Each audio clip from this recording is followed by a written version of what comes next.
आणि आता प्राइम टाइमची सुरुवात करूया दिवसभरातल्या मोठ्या बातमीने। आमदार अपात्रता सुनावणीमध्ये व्हीप हा कळीचा मुद्दा ठरण्याची शक्यता आहे।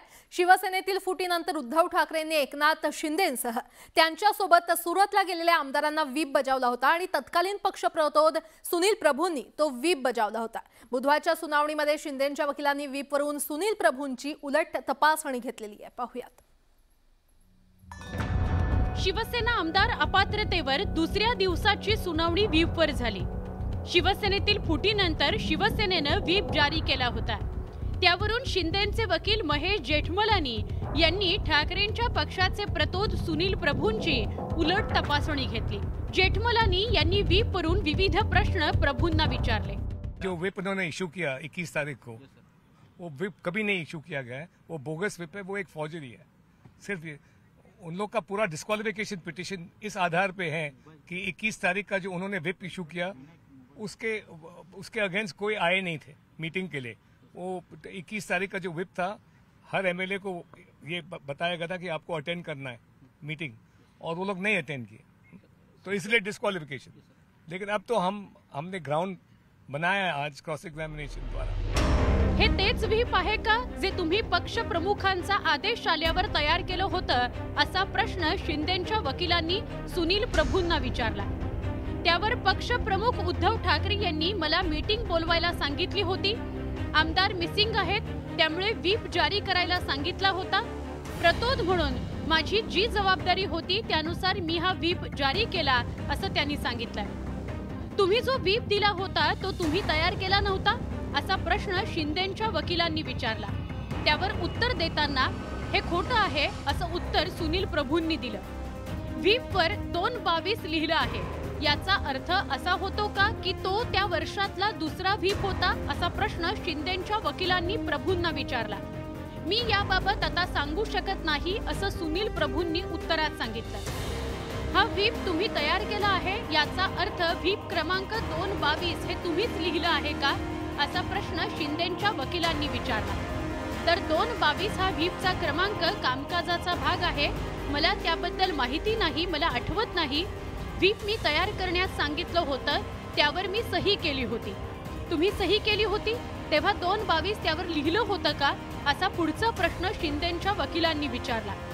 रात्रीची वेळ होती, दुसऱ्या दिवशी मीटिंग बोलवायची होती, माझ्या समोर व्हीप तयार करायला सांगितला आणि सही करून दिला, मला ते आठवत नाही असं उत्तर सुनील प्रभूंनी दिलं। 20 जूनच्या आधी तुम्ही म्हणाला होता की तुम्ही 2 व्हीप जारी केले होते, त्याचा अर्थ हा व्हीप बनावटी आहे असं तुम्हाला म्हणायचं आहे का असा सवाल शिंदेंच्या वकिलांनी विचारला। त्यावर हे खोटं आहे असं उत्तर सुनील प्रभूंनी दिलं। भारत गोगावले यांनी काढलेला व्हीप बेकायदेशीर आहे, इल्लीगल आहे असं म्हटलेलं आहे।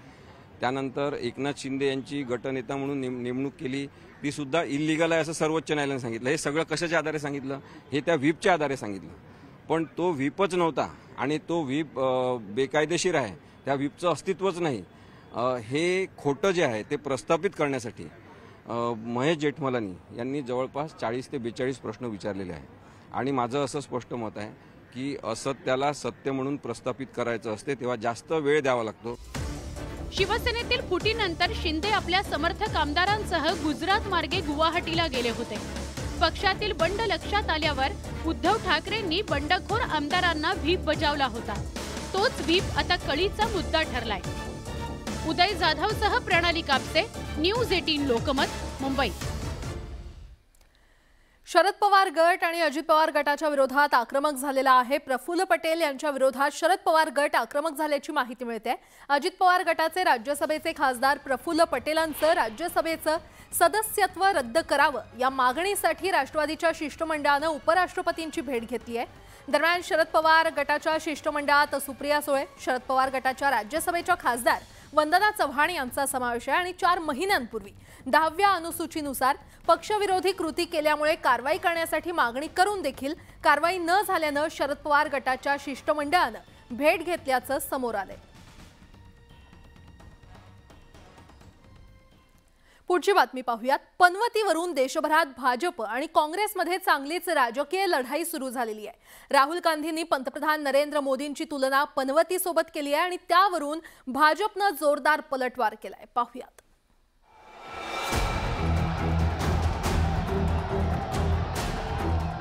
ICC वर्ल्ड कप आणि 5 राज्यातील निवडणुकांचा प्रचार एकाच वेळी सुरू होता. त्यामुळे वर्ल्ड कपचा निवडणुकांच्या प्रचारावरही परिणाम झाला. पण 19 नोव्हेंबरला वर्ल्ड कपच्या फायनलमध्ये भारताचा पराभव झाला. परिणामी देशभरातले क्रिकेट प्रेमी नाराज झाले. पण या पराभवातही राजकीय नेत्यांनी संधी साधली. उच्च शिक्षित असलेल्या राहुल गांधींनीही अंधश्रद्धाळू नागरिकांप्रमाणे उथळ वक्तव्य केलं. भारतीय क्रिकेट टीमच्या पराभवाचा संबंध त्यांनी थेट पंतप्रधान नरेंद्र मोदी यांच्यासोबत जोडला. एक टीवी पे आता है, आपसे कहेगा हिंदू मुस्लिम, कभी क्रिकेट मैच में चला जाएगा, वो अलग बात है कि हरवा दिया. पनौती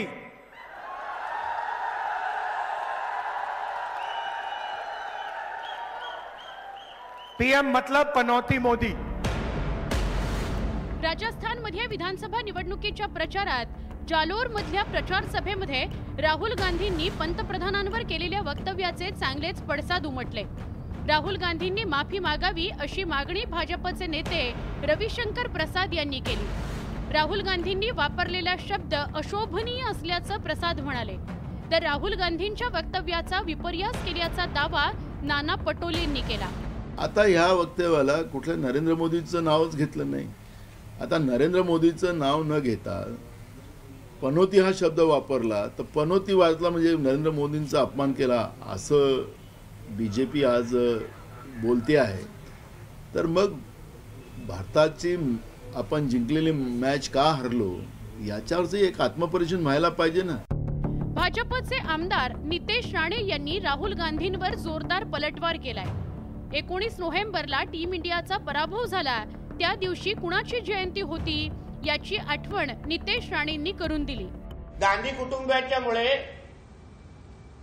जी 60-70 वर्ष पनवती जे देशाला लागलेली ती पनवती 2014ला मोदीजींच्या नावाने दूर झालेली आहे. आणि मोदीजींनी देशाचा पालक कसा असतो,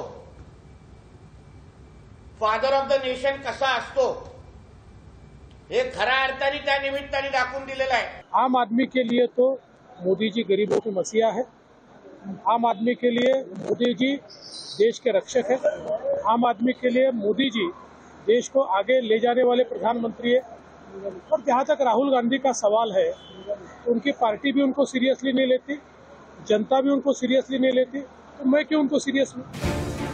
राजकारण करण्याकरता राजकीय नेत्यांना कोणताही मुद्दा पुरेसा असतो. मात्र एकमेकांवर टीका करताना चुकीच्या शब्दांचा वापर टाळणं गरजेचं आहे. खेळावरून टीका करण्याच्या नादात राजकारणाचा होत असलेला खेळ सामान्य नागरिकांना पसंत पडणारा नाही हेही तितकंच खरं. Bureau report, news 18 Lokmat. National Harold प्रकरणी ईडीनं मोठी कारवाई केली आहे.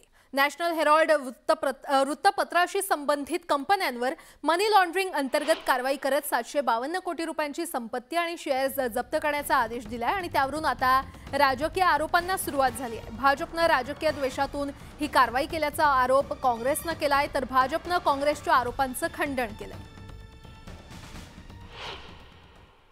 5 राज्याच्या निवडणुकामध्ये त्यांची हार आता निश्चित ठरलेली आहे. प्रधानमंत्र्याच्या सभेला लोक जमा होत नाही. गृहमंत्री त्यांचे जे आहे देशातले त्यांच्यासाठी लोक जमा होत नाही. आणि जेव्हा त्यांच्यासमोर सगळीकडे आता हार निश्चित ठरलेली आहे आणि अशा वेळेस रागाच्या भरात सूडबुद्धीनं ही कारवाई त्यांनी केलेली आहे. नॅशनल हेरॉल्ड हे हळूहळू ज्या पद्धतीनं मग स्पर्धा वाढली, हेरॉल्ड मागे पडला असेल. हेरॉल्ड जगवण्यासाठी काही व्यवहार झालेले आहेत आणि त्याच्यामध्ये काँग्रेस पार्टी आणि त्या ट्रस्टमध्ये काही व्यवहार आहेत अशी माझी माहिती आहे. मला मी त्या तपासात गेलो नाही. या देशामध्ये जे मोदी आणि शहांच्या विरोधामध्ये आहेत किंवा भाजपच्या विरोधामध्ये त्यांच्या चौकशा होतात, त्यांच्या प्रॉपर्ट्या जप्त होतात. आमची झाली. आता इक्बाल मिरचीसह सगळ्यांच्या प्रॉपर्ट्या मोकळ्या होत आहेत अशी माझी माहिती आहे. 10 जनपदचा नवीन कामगार ज्याचा पगार असा आता अधिकृत पद्धतीने पवन खेरांच्या माध्यमातून राहुल गांधीकडून येतो असं मी ऐकलंय. काल जी नॅशनल हेरल्डवर कारवाई झाली जी गरजेची होती, पण जी भूमिका नॅशनल हेरल्ड काँग्रेससाठी निभावते तीच भूमिका सामना महाराष्ट्रामध्ये काँग्रेसमध्ये करत असल्यामुळे आणि फेकलेल्या तुकड्याशी निष्ठा असल्यामुळे संजय राजाराम राऊतने नॅशनल हेरल्डची वकिली केली. शिवाजी पार्कवर शिवसेना शिंदे गट आणि शिवसेना ठाकरे गटाच्या कार्यकर्त्यांमध्ये हाणामारी झाली होती. शिवसेना प्रमुख बाळासाहेब ठाकरे यांच्या स्मृतिदिनाच्या पूर्वसंध्येला दोन्ही गटाचे कार्यकर्ते भिडले होते आणि या प्रकरणी 50 ते 60 जणांविरोधात गुन्हा दाखल करण्यात आला होता. पण आता महेश सावंत यांच्यासह 4 जणांवर विनयभंगाचा गुन्हा दाखल करण्यात आलाय.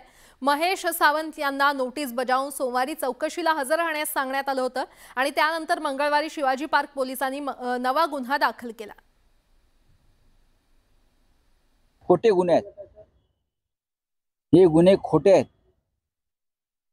शिवसैनिकांवर तुम्ही तिथे जो काय रस्त्यावर संघर्ष झाला म्हणून विनयभंगाचे खोटे गुन्हे दाखल करता, ही विकृती आहे गृह मंत्रालयाची.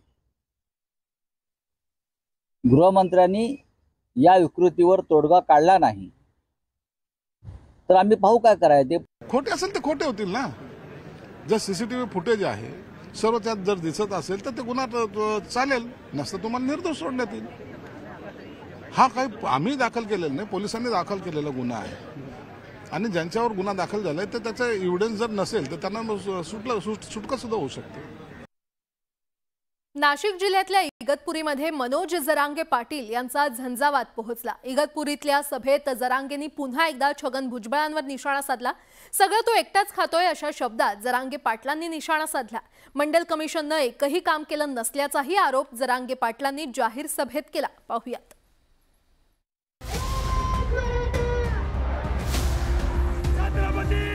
क्रेनने हार घालत मनोज जरांगे पाटलांची इगतपुरीत ग्रँड एंट्री झाली.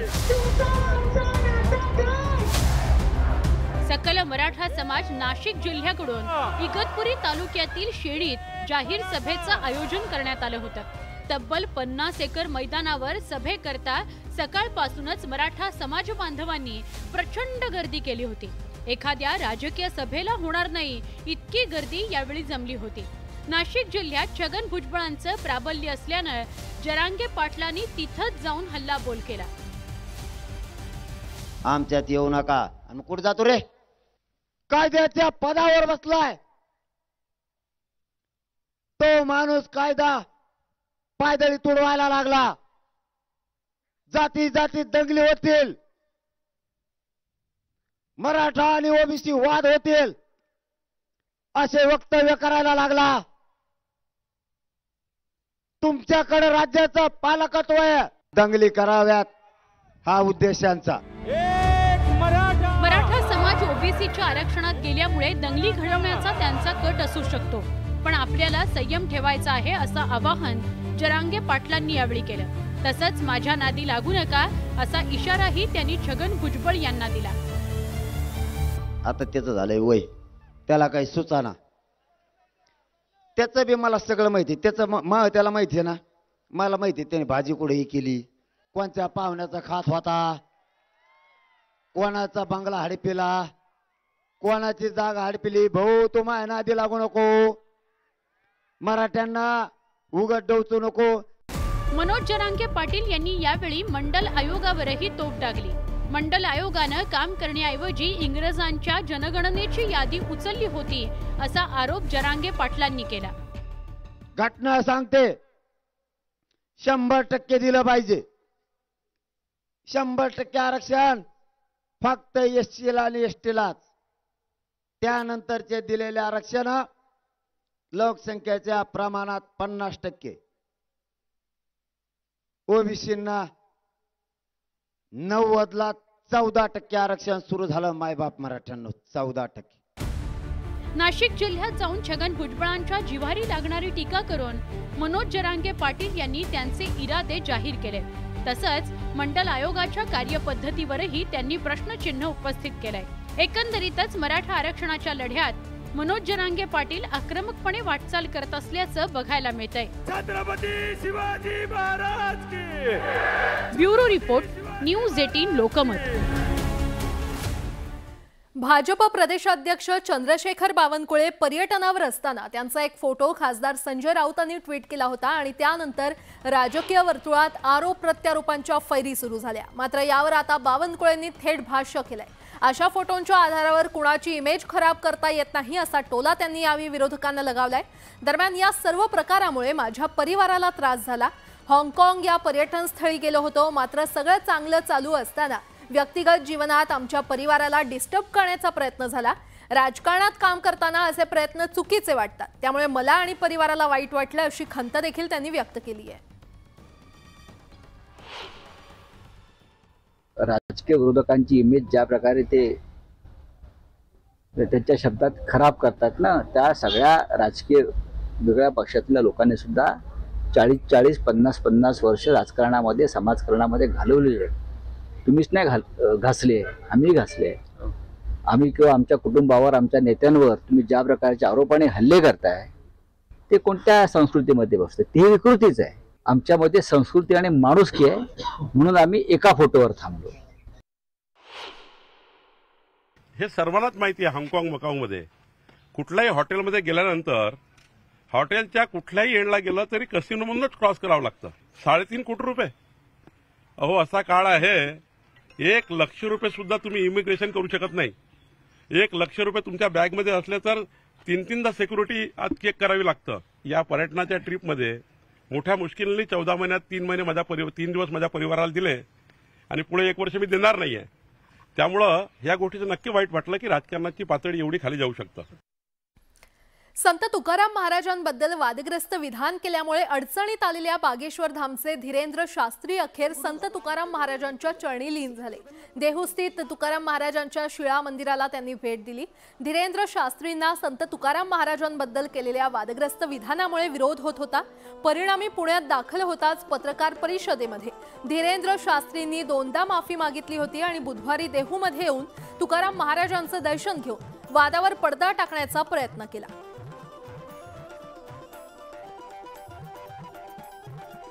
हमारा परम सौभाग्य है, देहू गांव में हम जो है संत श्री जगतगुरु भगवान तुकाराम जी महाराज के दर्शन करने आए. यहाँ के संपूर्ण ट्रस्टी एवं तुकाराम महाराज जी के संपूर्ण वंशज जो पालकी लेकर के जाते हैं, पालकी सेवा करते हैं, यहाँ पर सेवा कर रहे हैं. बहुत हृदय भाव के साथ समूचे ये परंपरा का, वारकरी परंपरा का दर्शन करवाया, मंदिरों का दर्शन किया और संत तुकाराम भगवान की वह शिला का हमने दर्शन किया. जिस प्रकार से वे लगातार सनातन की सेवा कर रहे हैं और सोए हुए सनातनियों में अलख जगा रहे हैं, मेरा विश्वास है कि पूरा देश जाग रहा है. तुकाराम महाराजांचा अवमान करणारे कोणी संत असतील, आपल्याला म्हणून घेणारे असतील, तर तुकाराम महाराज हे आमचं दैवत आहे, संत श्रेष्ठ आहेत. त्यांचा अवमान करणाऱ्या कुठल्या व्यक्तीला भेटायला राज्याचा मुख्यमंत्री जात असेल तर मग ही बाब एक प्रकारची गंभीर आहे. करोडो रुपयाचा जनतेच्या पैशाचा चुरोडा त्या ठिकाणी सरकारने केलेला आहे. कार्तिकीच्या महापूजेसाठी उपमुख्यमंत्री देवेंद्र फडणवीस हे पंढरपुरात दाखल झालेले आहेत. पंढरपुरात दाखल होताच त्यांचं स्वागत करण्यात आलं. यावेळी फडणवीसांना टाळ वादनाचा मोह आवरला नाही आणि त्यांनी चक्क टाळ वादन आणि फुगडी घालून ठेका धरला.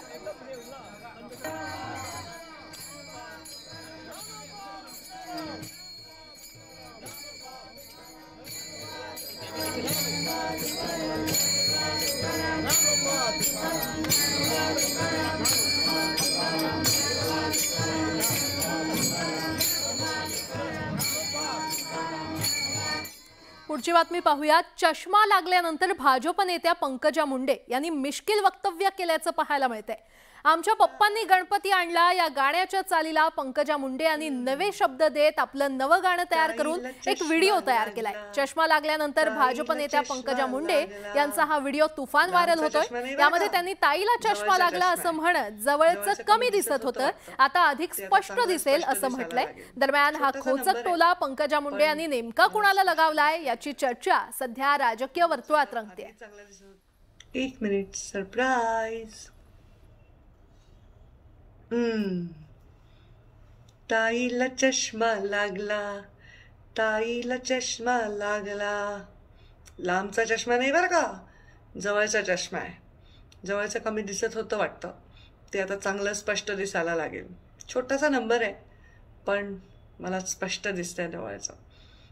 दूरचं तर आधी चांगलं दिसत होतं आणि आता हे अजून चांगलं दिसतं. कसं वाटतं चष्मा? 1 मिनिट सरप्राईज.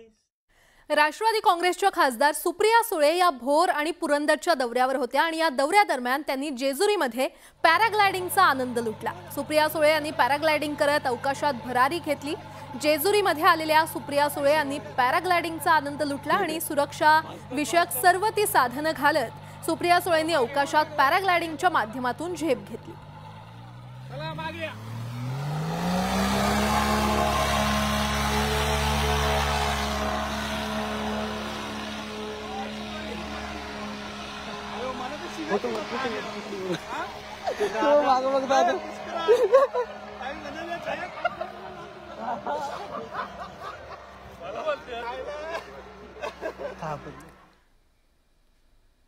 आणि यासोबतच प्राईम टाइम मध्ये वेळ झाल्या इथेच थांबण्याची. मात्र ताज्या बातम्यांसाठी पाहत रहा न्यूज 18 लोकमत.